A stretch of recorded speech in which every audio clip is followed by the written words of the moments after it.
When you hear the word slavery, you probably think of something that ended centuries ago. But what if it never really disappeared?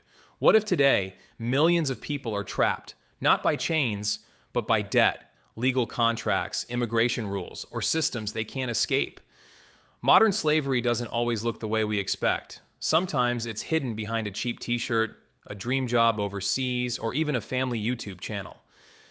Here are 6 forms of modern exploitation that many people don't realize are happening right now. At first, the phrase modern slavery sounds almost impossible. After all, slavery was abolished in most parts of the world long ago. So what does the term actually mean? Today, many international organizations use modern slavery as an umbrella term for situations where people are severely exploited and cannot freely leave because of coercion, debt, threats, or an extreme imbalance of power. That doesn't mean every unfair job is slavery. Far from it. But when someone loses the real ability to say, I quit, the line between employment and exploitation can become dangerously thin. And as you'll see, these situations don't just happen in remote places. Some of them may be connected to products we buy, the content we watch, or systems we rarely question. Let's start with something most of us wear every single day. Think about the last piece of clothing you bought. Maybe it was a t-shirt that cost less than a meal, or a trendy jacket that was on sale for an unbelievably low price. For most of us, that's where the story ends. But for the person who made it, that's where the story begins. Fast fashion is built on one simple idea: produce clothing quickly, sell it cheaply, and constantly replace old styles with new ones. To keep up with this demand, brands often rely on vast global supply chains that stretch across dozens of countries. The problem is that these supply chains can be incredibly difficult to monitor. Over the years, labor rights investigations have uncovered factories where workers faced excessive overtime, unsafe working conditions, and wages that were barely enough to cover basic living expenses. In some cases, employees reported feeling pressured to keep working simply because they couldn't afford to lose their jobs. To be fair, not every factory operates this way, and many brands have introduced programs to improve labor standards. But the sheer size and complexity of the industry mean that abusive practices can still exist deep within the supply chain. As consumers, we rarely see any of this. We see the logo, we see the price, we see the latest trend. What we don't see is the person sitting behind a sewing machine for hours, helping produce thousands of garments that will be worn by people they'll never meet. Sometimes the true cost of a cheap shirt isn't printed on the price tag. But exploitation doesn't always happen inside a factory. Sometimes it happens in front of a camera. Imagine growing up with millions of strangers watching your life, your first steps, your birthday parties, your happiest moments, your biggest mistakes. Almost every milestone is filmed, uploaded, and shared with the world. For many families, creating online content is simply a way to preserve memories or earn a living. But as family vlogging has grown into a multi-billion-dollar industry, questions about children's rights have become harder to ignore. Unlike child actors in film and television, children appearing in online videos often aren't protected by the same labor laws. In many places, there are few clear rules about how long they can be filmed, how their earnings should be managed, or whether they can refuse to appear on camera.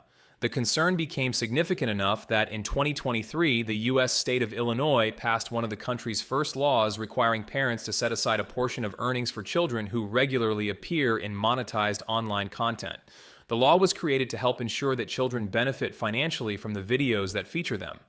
Many parents genuinely act in their children's best interests, but child advocates argue that when a family's income depends on views and engagement, the line between parenting and running a business can become blurred. The internet never forgets. A child may outgrow those videos, but those videos may never outgrow the internet.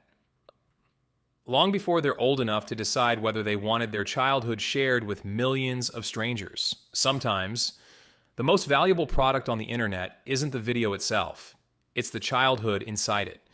But our next example raises an even more difficult question.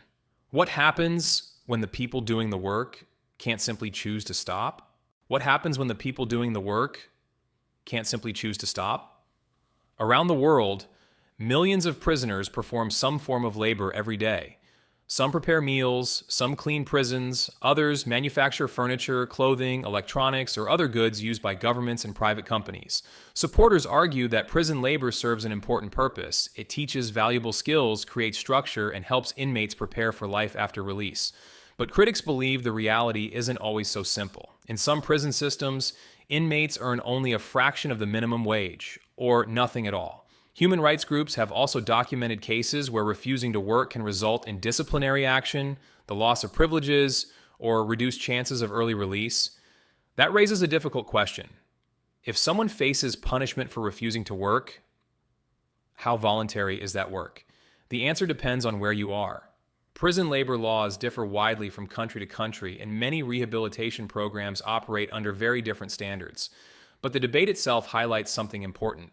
Freedom isn't just about walking outside a prison, it's also about having the ability to make meaningful choices.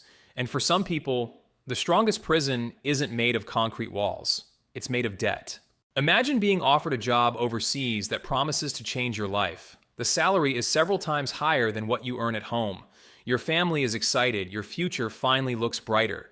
There's just one catch. Before you can leave, you have to pay recruitment fees, visa costs, medical exams, airfare, and paperwork. The total comes to several $1,000s. Money you don't have, so you borrow it. For many migrant workers, this is the moment the trap begins. By the time they arrive in a new country, they're already burdened with a debt that may take years to repay. Then reality starts to look very different from the promise.